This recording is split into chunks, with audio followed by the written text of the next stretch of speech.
Positif COVID, Ashanti disebut dievakuasi ke rumah sakit dari hotel. Selebritas Ashanti dikonfirmasi positif COVID-19. Saat ini, Ashanti telah dibawa ke rumah sakit di Jakarta. Sebelumnya, Ashanti dikabarkan sempat menjalani karantina di sebuah hotel di Jakarta. Diketahui, Ashanti dan keluarga besarnya baru saja pulang liburan dari Turki. Kabar tentang Ashanti positif dibenarkan oleh Direktur Pencegahan dan Pengendalian Penyakit Menular Langsung Kemenkes, Siti Nadia Tarmizi.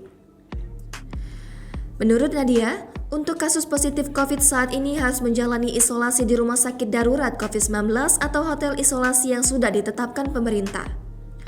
Sejauh ini, diketahui Ashanti masih berada di hotel sejak pertama tiba di Jakarta. Seperti diatur dalam Surat Edaran Nomor 26 Tahun 2021, Satuan Tugas COVID-19 mewajibkan warga negara Indonesia yang berasal dari luar negeri untuk melakukan karantina dan melakukan tes PCR.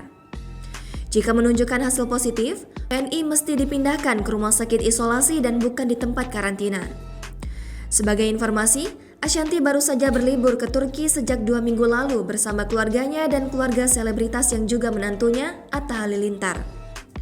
Diketahui, dia banyak membagikan momen liburan di Kapadokia, Turki via media sosial. Berdasarkan unggahan di media sosial, Ashanti bersama keluarga besar telah tiba di Jakarta pada Kamis 6 Januari 2022.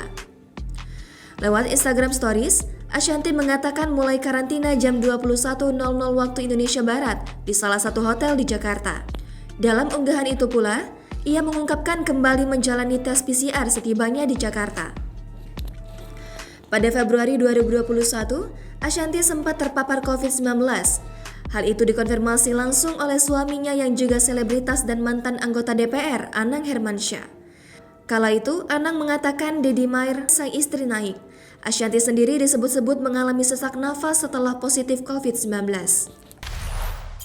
Jangan lupa subscribe, share, komen, dan like ya!